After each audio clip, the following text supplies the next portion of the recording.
পুরো এপিসোড দেখতে জি5 অ্যাপ এখনই ডাউনলোড করুন।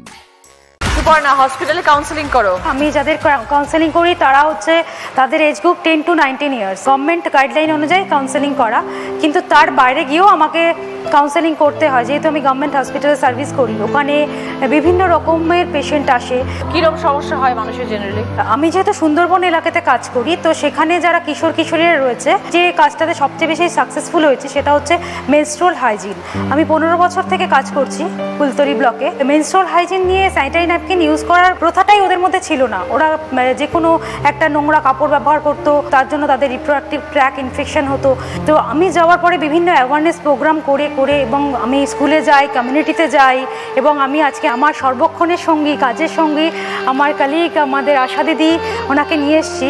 ওনারাও আমাকে প্রচুর পরিমাণে সাপোর্ট করেন এবং ভীষণভাবে আমাকে হেল্প করেন।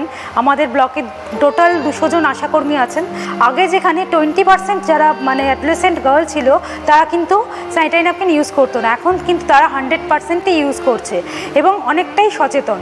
এটা তো গেল শরীর স্বাস্থ্যের ব্যাপার। আমাদের ক্লিনিকের নাম হচ্ছে অন্বেষা ক্লিনিক। এটা গভর্নমেন্ট থেকে দিয়েছে, ওয়েস্ট বেঙ্গল গভর্নমেন্ট থেকে। তো কেন এরকম নামকরণ হয়েছে, যে কিশোর কিশোরী যারা, তারা তাদের জীবনের মূল স্রোত থেকে অনেক সময় তারা বিভিন্ন প্ররোচনায় বলুন এবং পিয়ার প্রেশারে বলুন, তারা কিন্তু ট্র্যাকটা চেঞ্জ করে ফেলে এবং হারিয়ে যায়। সেই হারানো জায়গা থেকে তারা খুঁজে প্রচুর হিউম্যান ট্রাফিকিংও হয়, ভীষণভাবে হিউম্যান ট্রাফিকিং হয়। হিউম্যান ট্রাফিকিং বলতে এখানে কিন্তু শুধুমাত্র উমেন যে হয় সেরকম নয়, এখানে কিন্তু ছেলেদেরও ট্রাফিকিং হয়। ছেলেদেরকে নিয়ে গিয়ে অর্গান বেচার যে ব্যাপারটা, সেটাও চলে এবং চাইল্ড লেবারের কিন্তু একটা খুব প্রচলন রয়েছে। অ্যাডোলেসেন্টদের ক্ষেত্রে একটা মোবাইল অ্যাডিকশন এবং তার থেকে সাইবার ক্রাইম, এগুলো আমার কাজের part. Human trafficking, child marriage, teenage pregnancy, তারপর stress, depression, sexual abuse, violence, gender based violence, এই সমস্ত কিছু নিয়ে আমাকে কাজ করতে। তো আমার সাবজেক্টটা প্রচুর বড় এবং তার সঙ্গে সঙ্গে সুন্দরবনে যেহেতু কাজ করি, আমার 3 বার ট্রান্সফার অর্ডার এসেছিল।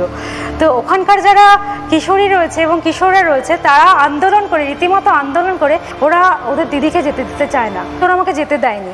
তো আমি সেই জন্য ওখানেই থাকি। ওখানে কিন্তু আমি যেখান থেকে আসছি, ওখানে কিন্তু রয়্যাল বেঙ্গল টাইগারের কিন্তু একটা বিশাল উপদ্রব রয়েছে, কারণ অধিকাংশ মানুষই হচ্ছে মৎস্যজীবী। ফুলতলি ব্লক, ওখানে বিধবা গ্রাম বলে একটা জায়গা আছে, যেখানে কিন্তু অধিকাংশ মায়েরা বিধবা। তার কারণ হচ্ছে তাদের স্বামীরা যখন নদীতে মাছ ধরতে গিয়েছিল, বাঘে খেয়েছিল। সেই জায়গা থেকে তাদেরকে মেন্টাল সাপোর্ট দেওয়া, তাদের যে বাচ্চারা আছে, সেই সব বাচ্চাদের তারা যেন পড়াশোনা করতে পারে। এবং যদি অনেকেই আছে এরকম যে বাঘে আক্রান্ত হয়ে তারা কিন্তু বেঁচে যায়, বেঁচে ফিরে আসেন, পরবর্তীকালে তাদের দেখা যায় নিউরোলজিক্যাল প্রবলেম এবং সাইকোলজিক্যাল প্রবলেম হয়ে যায়।